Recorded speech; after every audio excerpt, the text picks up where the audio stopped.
Tiens, on va accueillir justement un supporter de Montpellier, Ludovic, qui a fait le 32-16. Salut Ludovic. Bonsoir messieurs, salut Arnaud, Dis donc, Alpha et Jonathan. T'es supporter de Montpellier, mais t'habites en Haute-Garonne, toi. Ouais, j'habite à Toulouse. Je suis ouais, mais ça c'est pas cool ça. Et d'ailleurs, bon, j'ai tous les potes à Toulouse, mais d'ailleurs on sera présent pour le derby de l'Occitanie samedi prochain au Stadium, ça c'est sûr. Ah ouais. Bon, qu'est-ce que t'en as pensé de cette rencontre, cette victoire 1-0 des Montpelliérains?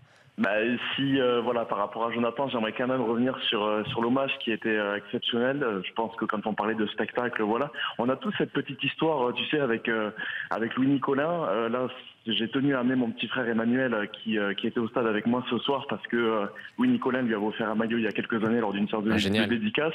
Et je pense que si on interroge la plupart des supporters de Montpellier, quasiment tous même, chacun a ce petit lien, même avec ceux qui n'ont pas rencontré Louis Nicolin. Oui, tu avais l'impression qu'il avait. T'avais l'impression que c'était Ludovic, t'avais l'impression que c'était le papa de tout le monde un petit peu, non? Voilà, c'est ça, exactement. Familial, tout ça. Il était présent. Il a réussi dans le domaine des affaires, d'abord à Lyon et puis après sur Montpellier avec cette entreprise de ramassage de déchets, que ce soit pour les particuliers ou d'ailleurs pour les entreprises.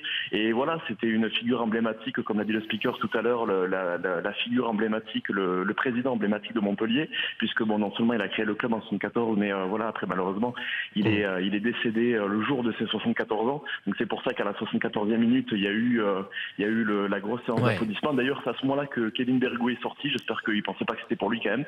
Voilà, bon, petite blague mise à part. Il n'a pas été mauvais. Ouais, Kevin Bergou a été j'ai trouvé très intéressant.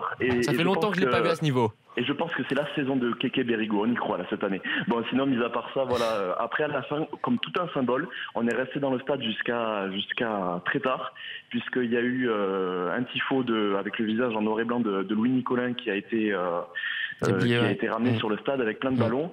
Malheureusement, il n'y avait pas assez de ballons. Malheureusement ou heureusement, je sais pas, il n'y avait pas assez de ballons. Donc du coup, le tifo ne s'est pas envolé vers le ciel. Comme quoi, c'est tout un signe, quoi. Louis Nicolin qui voulait rester avec le public, a communié dans le stade. Donc du coup, le visage a fait le tour du stade avec les joueurs. Donc il y avait le maillot noir ce soir, floqué Loulou. Et on a applaudi, on a acclamé. Il y avait même le clapping. Alors tu sais, bien évidemment, au son de Lou.